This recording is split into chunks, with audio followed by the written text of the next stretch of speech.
सत्य के साथ। मुख्यमंत्री पुष्कर सिंह धामी ने बुधवार को सघन पौधा केंद्र सेलाकुई में सघन फसल उत्कृष्टता केंद्र का लोकार्पण किया। इस अवसर पर मुख्यमंत्री ने घोषणा की कि उत्तराखंड की जलवायु दालचीनी और तिमरू के उत्पादन के लिए अनुकूल होने के चलते इनका उत्पादन बढ़ाने के लिए मिशन दालचीनी और मिशन तिमरू शुरू किया जाएगा, जिसके माध्यम से पर्वतीय क्षेत्र के किसानों की आय में वृद्धि होगी और रोजगार के नए अवसर सर्जित होंगे। आइए सुनते हैं मुख्यमंत्री पुष्कर सिंह धामी ने इस कार्यक्रम के बारे में क्या कहा। यह केंद्र हमारे यहाँ की आर्थिकी का एक बहुत बड़ा जरिया हमारे किसानों का बनेगा और ये जहाँ एक प्लांटेड मटेरियल उपलब्ध कराने का काम करेगा, वहीं जो पौधे हमारे किसान भाइयों को मिलेंगे यहाँ से, उसको वापस लेकर उनको एक मार्केट देने का भी काम होगा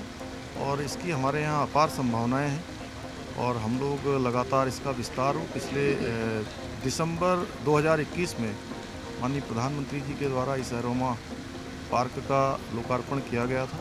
तब से लेकर तमाम तरीके से यहाँ पर साइंस एंड टेक्नोलॉजी का बेहतर उपयोग करके किसानों के लिए एक अच्छा रास्ता यहाँ से बनाया जा रहा है, जिससे कि वो आने वाले समय में उनकी आर्थिकी, उनकी आय पहले से दुगनी हो और वो समृद्ध हो। सघन सेक्टर से उत्तराखंड के किसानों और युवाओं को मिल रहे फायदों को ध्यान में रखते हुए सघन पौधा केंद्र को मजबूती प्रदान करने के लिए अब एक्ट के माध्यम से संस्थान के एक रूप में विकसित किया जाएगा। आइए सुनते हैं संस्थान के निदेशक निपेंद्र चौहान ने इस कार्यक्रम के बारे में क्या कहा। अभी हम जहाँ पर मौजूद हैं वो है सघन पौधा केंद्र और आज जो हमारे साथ हैं उसके डायरेक्टर निपेंद्र चौहान जी साथ हैं हमारे, और यहाँ पर अभी मुख्यमंत्री जी आए थे और कुछ नया सौगात देकर वो इस केंद्र को गए हैं। तो जानते हैं सारी बात कि किस तरह से उन्होंने नई सौगात दी है और क्या कुछ नया भी होने वाला है। न्यूज़ वायरस पे सर आपका स्वागत है। धन्यवाद। मुख्यमंत्री जी यहाँ पर आए और उन्होंने एक नया चीज़ का लोकार्पण किया। आप थोड़ा सा डिटेल में बताइए, प्रकाश डालिए कि क्या है वो। देखिए, ऐसा एक सेंटर ऑफ एक्सीलेंस का उद्घाटन किया माननीय मुख्यमंत्री जी ने। इसमें एक जो प्लांट सीडलिंग बनाने का जो एक तरीका होता है वो हाईटेक होता है। इसमें किसी भी मौसम में आप सीड जर्मिनेट कर सकते हैं। जैसे जनवरी में तिमरू हमने जर्मिनेट करके, मिस चैम्बर एक होता है जिसमें कंट्रोल कंडीशन में एयर, मॉइस्चर और ये टेम्परेचर सब कंट्रोल होता है, उसमें पौधे उगाए जाते हैं। उसके बाद उसकी हार्डनिंग की जाती है। करने के बाद में फिर लगभग 1 साल बाद उनको हम किसानों को यहाँ बेचते हैं। तो 12 महीने एक जैसे एक फैक्ट्री में प्रोडक्शन होता है, वैसे प्लांट का प्रोडक्शन इस हाईटेक नर्सरी में होता है। तो उसी का आज उद्घाटन किया। इससे फ़ायदा ये होने जा रहा है कि जो दालचीनी का पौधा बनाने में 3 साल लगते थे, वो हम लगभग 1.5 साल में ही बना लेंगे। जी, कोई नई टेक्नोलॉजी आई है? हाँ, उसमें जैसे जो फर्टिगेशन और इरिगेशन करते हैं वो ड्रिप के माध्यम से करते हैं, ताकि पौधे की बढ़वार अच्छी होती है। जो सीड जर्मिनेशन का टेक्नोलॉजी है वो नया है, एक कंट्रोल कंडीशन में सीड को जर्मिनेट करते हैं। जी, सघन पौधे की जो खेती है उससे कितने नए किसान जुड़ पा रहे हैं? ठीक है, सघन खेती से अभी तक 24,000 किसान जुड़े हैं और हर साल लगभग 1200-1500 किसान हम जोड़ते हैं। इस साल का टारगेट हमारा 2000 किसानों को जोड़ने का है। जैसे लेमन ग्रास था और भी था, आपने तिमरू का जिक्र किया। इसके अलावा कौन सी ऐसी नई पौधा है जो कि एक इनोवेटिव है और काम आने वाली है? ठीक है, ऐसी एक कुंजा प्रजाति होती है पहाड़ों में जो बिल्कुल वेस्ट जाती है। उसका तेल काफ़ी एंटीबैक्टीरियल है और जो इंसेक्टिसाइड वैल्यू भी है, उस पर भी हम लोग R&D कर रहे हैं, ताकि उसके माध्यम से क्रॉप प्रोटेक्शन का काम भी हो जाए और जो एक हार्मफुल केमिकल हैं पेस्ट कंट्रोल के, उनको हम रिप्लेस कर सकें उससे। फिलहाल इन सब जितनी भी ये फसल है, इनका इंडिया के लेवल पे, नेशनल लेवल पे और इंटरनेशनल लेवल पे डिस्ट्रीब्यूशन कितना है? उत्तराखंड स्पेसिफिक क्रॉप है, जैसे तिमरू है, सिनामन है, डमस गुलाब है या कुंजा है, ये पेरीला है, भंगजीरा इसको बोलते हैं, या हैम्प भी करने जा रहे हैं आने वाले टाइम में।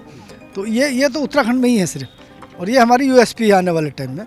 बाकी जो लेमन ग्रास है या आपका मेंथा है, कैमोमाइल है, वो नीचे के प्रदेशों में भी होती हैं, तो उनसे थोड़ा कंपटीशन रहता है। बट हमने अपनी स्ट्रेटेजी चेंज कर दी कि जो हमारे क्लाइमेट को ज़्यादा सूट करती हैं, यह नेचुरली होती है, उन्हीं को बिजनेस के रूप में आप डेवलप करेंगे। जी, विदेशों में एक्सपोर्ट की डिमांड है इसकी?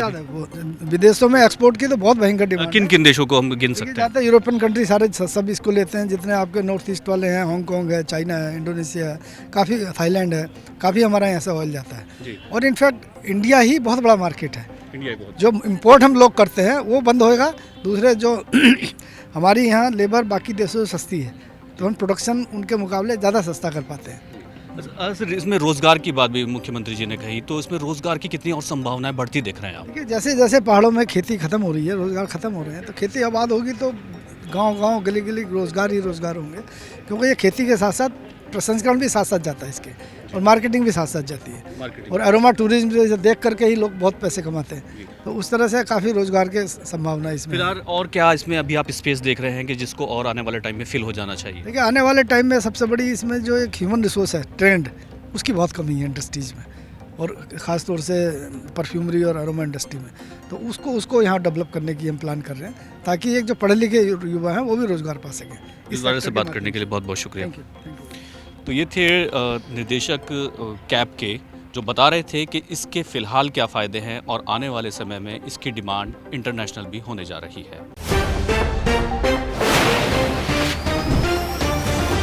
सत्य के साथ